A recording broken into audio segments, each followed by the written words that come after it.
വൈകിട്ട് 6 മണിയോടെയാണ് മഞ്ചേശ്വരത്തിന് സമീപമുള്ള തുമിനാട് എന്ന നാട്ടിൽ ആ ഉൾപ്രദേശത്ത് ഇത്തരമൊരു ദാരുണമായ സംഭവമുണ്ടായത്, നടക്കുന്ന സംഭവമുണ്ടായത്.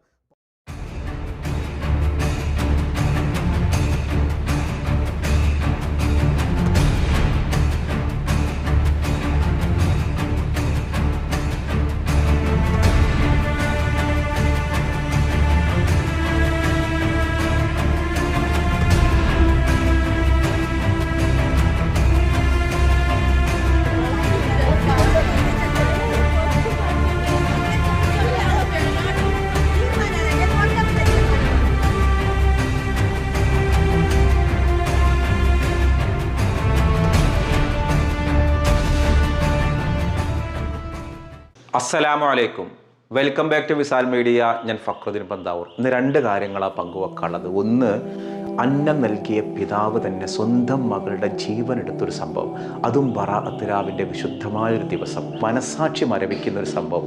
കാസർഗോഡ് മഞ്ചേശ്വരത്തുനിന്ന് സ്വന്തം പിതാവ് തന്നെ ജുമൈല എന്ന പേരുള്ള 18 വയസ്സായ മകളുടെ ജീവൻ എടുത്തേക്കാം. പടച്ച റബ്ബേ, എന്തൊക്കെ നമ്മൾ കേൾക്കണം. പെടഞ്ഞു വീഴുന്ന മകളെ രക്ഷിക്കാൻ പോലും, ഹോസ്പിറ്റലിലേക്ക് കൊണ്ടുപോകാൻ പോലും ആ പിതാവ് തയ്യാറായില്ല. അയാളെ പോലീസ് പിടിച്ചു. ഉമർ ഫാറൂഖ്. പടച്ചവരെ, നല്ലൊരു പേര് നശിപ്പിച്ച ഒരു കൊടും ക്രിമിനൽ.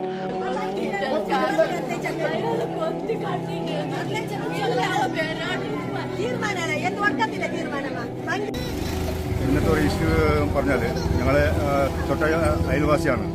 പക്ഷേ ഇവിടെ അവരുടെ ഭാര്യ അവരുടെ ജ്യേഷ്ഠത്തിന് വീട്ടിൽ താമസിക്കുന്നുണ്ടായിരുന്നു. അവരുടെ ഫാമിലി പ്രശ്നം കൊണ്ട് കുഞ്ഞിൻ്റെ പാപ്പയാണ് പ്രശ്നം ഉണ്ടാക്കിയിട്ടാണ് കുഞ്ഞിക്ക് കത്തിലാണ് കുത്തിയത്. പിന്നെ കുഞ്ഞിൻ്റെ മൂത്താപ്പക്ക് പരിക്കുണ്ട്. ഏതായാലും ഒരു ഇന്നത്തെ ഒരു ദിവസത്തിനത് ഞങ്ങൾക്ക് ഇവിടെ ഊഹിക്കാൻ പറ്റാത്തൊരു സംഗതി ആയിട്ടുണ്ട്. നാട്ടുകാർ മുഴുവനും വിഷമത്തിലുണ്ട്.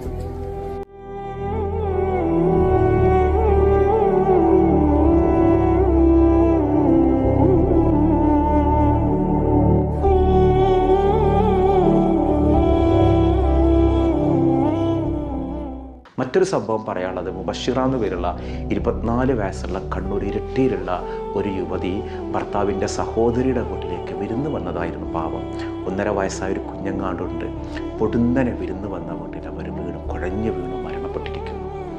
ഇന്നാ ലില്ലാഹി വ ഇന്നാ ഇലൈഹി റാജിഊൻ. അവരുടെ സഹോദരൻ അബൂ താഹിറും ഏതാനും മാസങ്ങൾക്ക് മുമ്പ് 2025 നവംബറിലാണ്, അതായത് കഴിഞ്ഞ നവംബറിലാണ് 21 വയസ്സുള്ള അബൂ താഹിറും ഇങ്ങനെ മരണപ്പെട്ടത്. ഈ 2 സംഭവങ്ങളാണ് ഇന്നത്തെ വീഡിയോയിൽ പറയുന്നത്.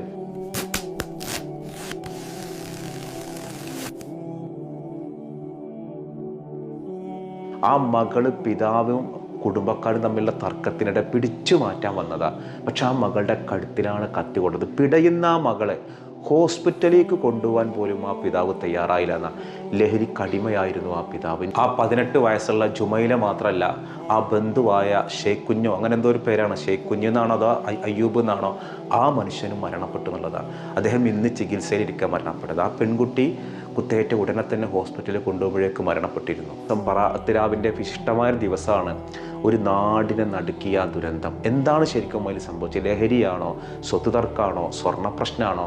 വിശദമായിട്ട് നമുക്ക് പറയാം. അതിന് മുൻപ് നമ്മളൊരാൾക്ക് വേണ്ടി ദുആ ചെയ്യണം. കണ്ണൂർ ഇരിട്ടിയിൽ മുബഷിറ എന്ന് പേരുള്ള 24 വയസ്സുള്ള ഒരു യുവതി കുഴഞ്ഞു വീണ് മരിച്ചൊരു വാർത്ത കണ്ടപ്പോൾ സത്യം പറഞ്ഞാൽ ഞാൻ ഷോക്കായി. അവർ ഭർത്താവിൻ്റെ സഹോദരിയുടെ വീട്ടിലേക്ക്, നാത്തൂൻ്റെ വീട്ടിലേക്ക് വിരുന്ന് വന്നതാണ്. 1.5 വയസ്സായ ഒരു ചെറിയ കുട്ടിയുണ്ട് അവർക്ക്. അവരാ വിരുന്ന് വന്ന സന്തോഷത്തിൽ നിൽക്കുന്ന സമയത്താണ് പൊടുന്നനെ അവർ കുഴഞ്ഞു വീണത്രേ. ഇന്നലെയാണ് അവരെ കബറടക്കിയത്. ഇന്നാ ലില്ലാഹി വ ഇന്നാ ഇലൈഹി റാജിഊൻ. അള്ളാഹു അവർക്ക് മഗ്ഫിറത്തും റഹ്മത്തും ഒക്കെ പ്രദാനം ചെയ്യട്ടെ. മാസങ്ങൾക്ക് മുൻപാണ് ഇവരുടെ സഹോദരൻ അബൂ താഹിറും 21 വയസ്സുണ്ടായിരുന്നുള്ളൂ. അയാളും ഇതുപോലെ കുഴഞ്ഞു വീണ് മരിച്ചതാണ്. അതേപോലെ തന്നെ ഇപ്പോൾ മുബഷിറയും എന്ത് ചെയ്തത്, ഇതേപോലെ കുഴഞ്ഞു വീണ് മരണപ്പെട്ടത്. മറ്റെന്തെങ്കിലും അസുഖങ്ങൾ ഇവർക്കുണ്ടായിരുന്നോ? ഈ കോവിഡിന് ശേഷം ഇങ്ങനെ കുഴഞ്ഞു വീണ് മരണപ്പെടുന്ന സംഭവങ്ങളൊക്കെ വർദ്ധിച്ചുകൊണ്ട് വരികയാണ്. എന്തായാലും റബ്ബേ, നമ്മൾ പ്രാർത്ഥിക്കുക, പൊടുന്നനെയുള്ള അപകട മരണങ്ങളിൽ നിന്ന് അള്ളാഹു നമ്മളെയും നമ്മുടെ പ്രിയപ്പെട്ടവരെ കാത്തുരക്ഷിക്കട്ടെ. ഒരു 1.5 വയസ്സുള്ള ഒരു ചെറിയ കുട്ടി, ആ കുട്ടിയൊക്കെ ഉമ്മാനെ വിളിച്ച് കരയുമ്പോൾ റബ്ബേ എന്ത് മറുപടിയാണ് പറഞ്ഞു കൊടുക്കുക?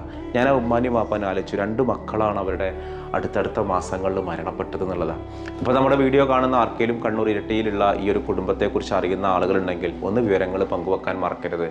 അപ്പോൾ ഈ കാസർഗോഡ് മഞ്ചേശ്വരത്ത് സ്വന്തം പിതാവിനെ ഈ മകളെ ഇല്ലാതാക്കാനുള്ള ഒരു കാരണം, ആ കുടുംബം പറയുന്ന ഒരു കാര്യം ഇതാണ്. ഇവിടുത്തെ സ്ഥലത്തിൻ്റെ ആധാരമെല്ലാം ഓർക്ക് കൊണ്ടുപോയിട്ടുണ്ടായിരുന്നു. അതിനെ തിരിച്ചു തരാൻ അയാൾ മാത്രം വന്നതാണ്. ഇയാൾ വരുന്ന നമുക്കറിയാലോ.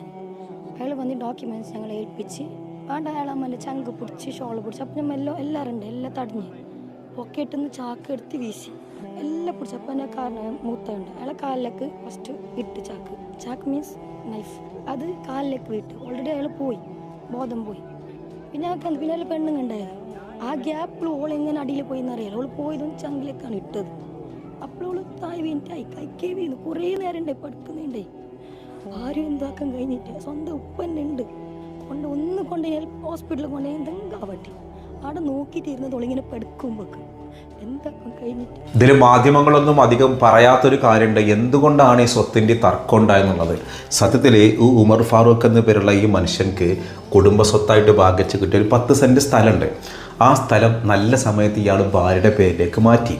അങ്ങനെ ഭാര്യയുടെ പേരിലാക്കിയിരുന്നു. അങ്ങനെ ഇവർ തമ്മിൽ ഡിവോഴ്സ് ആവാൻ സമയത്ത് ഇയാൾ ആവശ്യപ്പെട്ടത്, ഞാൻ നിൻ്റെ പേരിലാക്കി തന്ന 10 സെൻറ്റ് സ്ഥലം എനിക്കിങ്ങോട്ട് എഴുതിത്താ.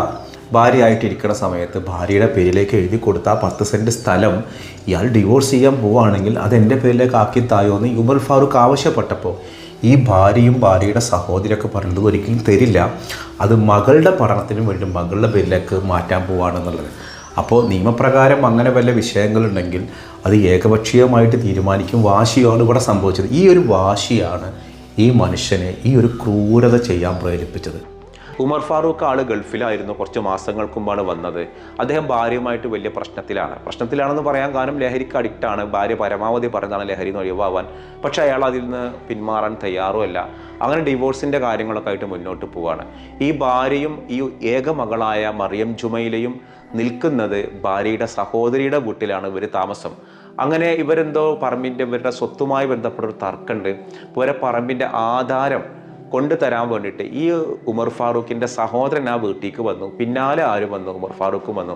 പ്രശ്നം കിടക്കുന്നത് ഭാര്യയുടെ പ്രോപ്പർട്ടിയുമായി ബന്ധപ്പെട്ടാണ്. അതിൽ ഇവരുടെ കുറച്ച് സ്വർണ്ണങ്ങളും അയാളുടെ കൈവശമുണ്ട്. കാരണം ഇതൊരു ഡിവോഴ്സിലേക്ക് പോകുന്ന ഒരു കേസാണല്ലോ. അപ്പോൾ കാര്യങ്ങൾ സംസാരിച്ചിട്ട് ആധാരങ്ങൾ തിരികെ കൊടുക്കുക എന്നുള്ളതാണ് പറഞ്ഞിരുന്നത്. അങ്ങനെ ആ ആധാരങ്ങൾ തിരികെ കൊടുക്കാൻ വേണ്ടി വന്നവർ സംസാരത്തിനിടെ ഇയാൾ നേരത്തെ കയ്യിൽ കത്തി കരുതിയിരുന്നു എന്നുള്ളതാണ്. അപ്പോൾ തന്നെ ഇയാളുടെ മനസ്സിലെ ഉദ്ദേശം എന്തല്ല ശരിയല്ല. അപ്പോൾ ഈ തർക്കത്തിനിടെ ഭാര്യ സഹോദരനുമായിട്ട് തർക്കമായി. ആ തർക്കത്തിനിടെ ഭാര്യ സഹോദരൻ ഇയാൾ കത്തിയെടുത്ത് വീശി. ആ വീശിയപ്പോൾ ഈ പാവം മകള് ഈ മറിയം ജുമൈല എന്നുള്ള 18 വയസ്സായ +2 കഴിഞ്ഞ് എന്തോ ഒരു കമ്പ്യൂട്ടർ കോഴ്സിന് പഠിക്കുന്ന ഈ പെൺകുട്ടി തടയാൻ ചെന്നപ്പോൾ അബദ്ധത്തിൽ അത് ആ പെൺകുട്ടിയുടെ കഴുത്തിൽ കൊണ്ടു അവിടെ കിടന്ന് പിടഞ്ഞ് വീഴാൻ തുടങ്ങി. ഭാര്യ സഹോദരനും പരിക്കുണ്ട്. അപ്പോൾ ആ പിടഞ്ഞ് വീഴുന്ന സ്വന്തം മകളെ കണ്ടിട്ട് ഉമർ ഫാറൂഖ് അനങ്ങാതെ നിൽക്കുകയാണ്. ഒന്ന് വേഗം ഹോസ്പിറ്റലിൽ കൊണ്ടുപോയിരുന്നെങ്കിൽ രക്ഷിക്കാമായിരുന്ന ഒരു സന്ദർഭം. പക്ഷേ അവർ പിന്നീട് മഞ്ചേശ്വരത്ത് കൊണ്ടുപോയെങ്കിലും ആ ജുമൈല മരണത്തിന് കീഴടങ്ങി. അള്ളാഹു ആ പെൺകുട്ടിക്ക് മഗ്ഫിറത്ത് കൊടുക്കട്ടെ. ഇതുപോലെ ഈ ഒരു കുറ്റകൃത്യത്തിലേക്ക് നയിച്ചൊരു കാരണങ്ങൾ നോക്കി. ഇയാളൊരു ലഹരിക്ക് അഡിക്റ്റ് ആയതുകൊണ്ടാണ് ആ കുടുംബം തകർന്നത്. ആരാണ് ഇവിടെ ലഹരി ഉണ്ടാക്കുന്നത്? എനിക്ക് വേണ്ടുന്ന ലഹരി ഞാൻ ഉണ്ടാക്കിയാലുണ്ടാവുമോ? കഞ്ചാവ് മയക്കുമരുന്ന് മാത്രമാണോ ലഹരി എന്ന് പറയുന്നത്? കഞ്ചാവ് അടിക്കുന്നതിനേക്കാൾ ഭയങ്കര സ്ട്രോങ് ആണ് മദ്യപാനം എന്നുള്ളത്. ഈ മദ്യം ഇവിടെ ഉണ്ടാക്കുന്നത് ആരാണ്? സർക്കാരാണ്. അപ്പോൾ അതിൻ്റെ 1-ാം പ്രതി ആരാണ്? സർക്കാരാണ്. നമ്മൾ ഈ മദ്യനിരോധനം പറയുമ്പോൾ അതൊരു മതത്തിൻ്റെ ആവശ്യം പോലെയാണ് ആളുകൾ കാണുന്നത്. കഞ്ചാവ് അടിച്ചിട്ട് ആളുകൾ ഉപദ്രവിച്ച കഥകൾ നമ്മൾ കേൾക്കൂല. അതിലപ്പുറം സാമൂഹിക പ്രശ്നം വരുന്നത് എവിടെയാണ്? ഈ ഒരു മദ്യപാനമാണ്. അപ്പോൾ ഈ മദ്യം ഉണ്ടാക്കുന്നത് ആരെന്നെയാണ്? ഇതൊക്കെ സർക്കാർ വെബ്കോയിലൂടെ വിൽക്കുകയാണ്. അപ്പോൾ ആരാണ് ഇതിന് കുറ്റക്കാരൻ? ആളുകളെ മദ്യപിച്ച് ഇതേപോലത്തെ ആളുകളാക്കി ക്രിമിനലുകളാക്കി മാറ്റുന്നതിന് ഇതിലൂടെ വരുമാനം കണ്ടെത്തുന്ന സർക്കാർ വലിയൊരു ഉത്തരവാദിയുണ്ട്. ശരിക്കും ഇതിൻ്റെ സർക്കാരാണ് 1-ാം പ്രതി. കാരണം ഇതിവിടെ കിട്ടുന്നത് ഇവരാണ്. ഇനി മയക്കുമരുന്നാണെങ്കിലും കഞ്ചാവാണെങ്കിലും ഇതിൻ്റെ സോഴ്സ് കണ്ടെത്തി നശിപ്പിക്കാൻ ഒരു സർക്കാരിന് കഴിഞ്ഞില്ലെങ്കിൽ ഒരു കുടുംബത്തിന് എങ്ങനെ കഴിയാം? ഈ ഒരു പ്രശ്നം കൃത്യമായിട്ട് നോക്കിക്കഴിഞ്ഞാൽ മനസ്സിലാവും. ഈ ഉമർ ഫാറൂഖ് മകളെ കൊല്ലാൻ വേണ്ടി വന്ന ഒരാളല്ല.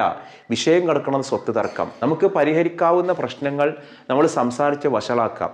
ഇയാൾ ഈ ലഹരിക്ക് അഡിക്റ്റ് ആയതുകൊണ്ട് ആ ഒരു ഭർത്താവിൽ നിന്ന് രക്ഷപ്പെടാൻ ആഗ്രഹിക്കുന്ന ഒരു ഭാര്യ ത്വാഹിറ, ആ പിതാവിൽ നിന്ന് മാറി താമസിക്കാൻ ആഗ്രഹിക്കുന്ന മകൾ ജുമൈല, ഇതിൻ്റെയൊക്കെ മൂലമായ കാരണം കുടുംബ പ്രശ്നങ്ങളാണെങ്കിൽ കുടുംബ പ്രശ്നങ്ങളിലേക്ക് എത്തിയത് ഒരൊറ്റ കാരണമുള്ളൂ, ലഹരി. അപ്പോൾ ലഹരി എന്തുമാത്രം ക്രൂരതയാണ് കുടുംബത്തിലേക്ക് എത്തിക്കുന്നത് എന്നുള്ളത് നമുക്ക് ഈ ഒരു സംഭവത്തിൽ നിന്ന് മനസ്സിലാവും. ഈ ലഹരിയെ ഇല്ലാതാക്കാൻ മഹല്ല് മാത്രം തീരുമാനിച്ചത് കൊണ്ട് കഴിയോ? ഇടവക തീരുമാനിച്ചത് കൊണ്ട് കഴിയോ? അല്ലെങ്കിൽ കരയോഗം തീരുമാനിച്ചത് കൊണ്ട് കഴിയോ? ഇത് സർക്കാർ ചെയ്യേണ്ടുന്ന ഒരു കാര്യമാണ്. പക്ഷെ സർക്കാർ ഇവിടെ കൃത്യമായിട്ട് ഇടപെടലില്ലാതെ ഇനി ഇയാളെ ജയിലിൽ തീറ്റിപ്പോറ്റും. ഇയാളെ ജയിലിൽ തീറ്റിപ്പോറ്റി കഴിഞ്ഞ് നോക്കിക്കോ, ഇതൊക്കെ പിന്നീട് സംസാരിച്ച് സാക്ഷികൾ കൂറുമാറി. അതെങ്ങനെയായി? ഇയാൾ പുറത്തിറങ്ങും. 2 പേരെ കൊന്ന കൊടും ക്രിമിനലിനെ പിന്നെ എന്താ ചെയ്യേണ്ടതിന്? തീറ്റിപ്പോറ്റ്, ജയിലിൽ തീറ്റിപ്പോറ്റ്. അതിലൊന്നും ഒരു കാര്യമില്ല. അതൊന്നും ഇതിന് പ്രശ്ന പരിഹാരമാർഗമല്ല. ഇത്തരം കേസുകളുണ്ടായി വേറെ സംശയങ്ങളൊന്നും ഇല്ലാന്നുണ്ടെങ്കിൽ തക്കതായ ശിക്ഷ 1 വർഷത്തിനുള്ളിൽ കൊടുക്കണം. ന്യായമായ വിചാരണ വേണം, ആൾക്കൂട്ട വിചാരണ വേണമെന്നല്ല. അതോടൊപ്പം സർക്കാർ ഈ ലഹരി ഇല്ലാതാക്കണം. ഇന്ന് ഉമറുൽ ഫാറൂഖിനെ 2 പേരെ കൊന്നതിൻ്റെ കൊലപാതകയാക്കിൻ്റെ മെയിൻ കാരണം സർക്കാർ കൊടുക്കുന്ന ലഹരിയാണ്. നമ്മളെല്ലാവരും ഇൻഷാ അല്ലാഹ് ഒരു കുടുംബത്തിന് വേണ്ടി പ്രാർത്ഥിക്കുക. നമ്മൾ ഇന്നലെ ഒരു ചോദ്യം ചോദിച്ചിരുന്ന എല്ലാവരും കറക്റ്റ് ആൻസർ എഴുതി. EK അബൂബക്കർ മുസ്ലിയാർ എന്ന് ചോദിക്കുന്നൊരു ചോദ്യം, ഈ ഫോട്ടോയിൽ കാണുന്ന മഹാവ്യക്തിയുടെ പേരെന്താണ് എന്നുള്ളതാണ് ചോദ്യം.